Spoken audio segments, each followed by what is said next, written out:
こんにちは。仕事に役立つ文房具のお店、天の仕事道具店の店長天です。今日は先週イベントで訪れた京都で巡った文房具屋日東堂とトラベラーズファクトリー京都というお店を2店舗紹介します。ずっと気になっていたトラベラーズノートのデビューもしたので、購入品紹介もしていこうと思います。1軒目は京都市東山区八坂上町にある五重塔、通称八坂の塔のすぐ近くにあります日東堂というお店で、当店でもよく紹介しているスタロジーを作っているメーカーさんが運営している実店舗になります。こちらの実店舗は文房具だけではなく、簡潔なデザインと機能性を兼ね備えた日常を丁寧に支える日本の道具を取り揃えたショップです。木造2階建ての町屋風建築を改修していて、1階では暮らしの道具や日用品を取り揃えるとともに、コーヒースタンド京都コーヒーが併設されています。2階はね、私が行った時は使えないような感じになっていましたが、多目的スペースだそうです。もともと福岡で知り合った方にこの存在を教えていただいて気になっていたので、やっとね来ることができました。お店に入って一番目立つところにずらーっとねスタロジーシリーズが並んでいます。スタロジーは東京の八重洲ミッドタウンにもね実店舗があって、そこと比べるとサンプルの数みたいなの少ないかなと思ったんですけども、ほぼ全てのねラインナップとか限定品とかが並んでいて、品揃え的にはねそこまで東京のお店とは変わらないくらい豊富なんじゃないかなと思います。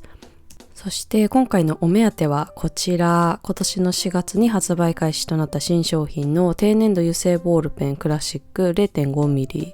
ここ日東堂と、あとさっき言った東京八重洲のお店、あと公式楽天ショップの3店舗でしか買えない限定アイテムで気になっていました。シンプルなボディなのでどうやって芯を出すのかしばらく悩みましたが、転換の部分をねひねる仕組みになってます。メーカーのねリリース曰く、操作音が小さくやや重めの手応えを感じる回転繰り出し式によりリッチな操作感を生み出し、洗練された所作を導きますとのことです。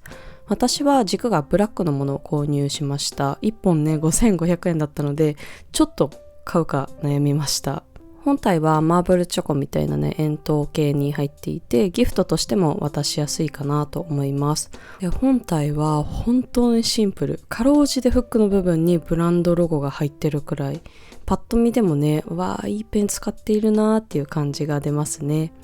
肝心の書き心地ですが、低粘土油性という割には結構粘度があって、インク溜まりがねちょっとできやすい印象。同シリーズの既存のね低粘土油性ボールペンはインク溜まりができなかったので、ちょっとそこが残念かなと思います。でもペン自体にしっかり重さがあって、なんか綺麗な文字を書きたい時にはこの粘土がねすごい扱いやすそうな気もします。では店内の紹介に戻ります。海外からのね観光客が多い立地に店舗があって、実際私が訪れた時も私たち以外海外の人だったので、日本らしくてかつセンスのいいっていうものがね商品ラインナップとして豊富でした。またスタロジーを作っているメーカーでは掃除道具のコロコロなどがね実は代表商品です。コロコロや携帯クリーナーなども目立つ場所に配置されていました。こんな感じになってます。コロコロカバーというねアイテムがあるらしくて、私はね初めてその存在を知りました。ということで、せっかくなのでねカフェメニューも注文しました。で、テイクアウトのみということです。すごくね美味しかったので、お土産にねドリップバッグも追加購入をしました。ぜひ皆さん行ってみてください。次は2020年にオープンしたトラベラーズファクトリー京都に行ってきました。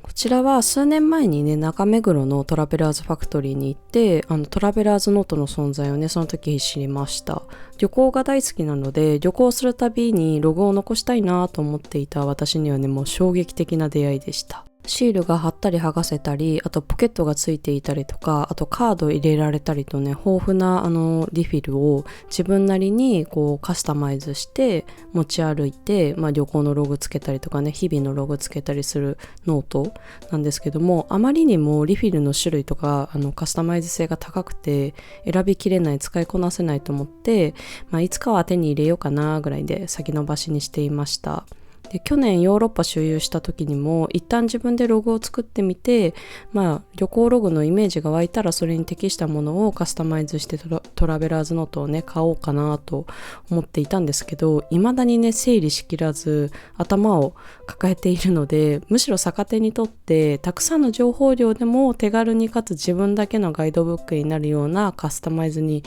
しようと思いまして、急にねお買い物スイッチがオンに。多分ね1時間ぐらい店内を何周もして自分の旅行ログに必要なものを選んでいきました。はい、ということでね一式揃えてしまいました。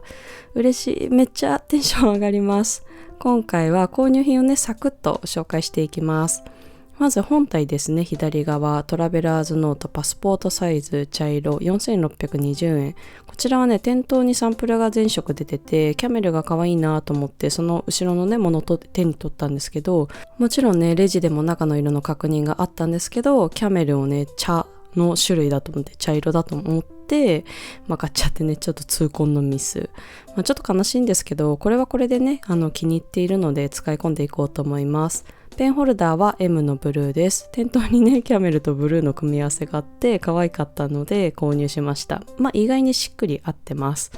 次は革の手入れグッズ、ラナパーレザートリートメント5ミリセット715円。同じメーカーのブランド違いでプロッターというね革の手帳も使っていて、全然そちらも手入れができていなかったので、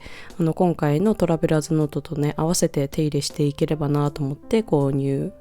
次はリフィル。こちらがね一番悩みました。私はパスポートサイズのトラベラーズノートにしたので、通常サイズよりはリフィルの種類が少なかったのが救い、蛇腹と MD クリームの無地を購入。購入理由なんですが、長い旅行に行くとログをまとめるのが大変で、楽しさよりもしんどさがね勝っちゃうっていうのがあって、だったら蛇腹タイプにして1ページ1日とか1スポットとかで制限できたらいいなと思って、1、2旅行、2、3日の旅行を2つぐらいこの蛇腹タイプにまとめていこうと思って購入。これが実際に今回の神戸京都旅行をまとめたもの。今回は日程が2泊3日だったので 2ページで1日という感じにしてみました。 MD ノートは持ち運ぶ予定ですが、蛇腹は書き終わったら家で保管しておきたいなと思ったので、動画のね真ん中に写っているパスポートサイズリフィル用バインダー880円も購入して、ここにね保管していくことにしました。で、過去の旅行でまとめるに悩んだのが紙物、チケットとかね、ショップカードなどなど、その土地土地のね思い出の品を残していきたいなと思ってはいるんですけど、切ったり貼ったりする手間がどうしてもねできない私にぴったりなものを見つけました。日付は日付スタンプでね押してます。ノートがスパイラルリングノート窓付き封筒660円。もうねこれ我慢できず帰りの新幹線で今回の旅行思い出をね詰めました。楽だし可愛いしめっちゃいいです。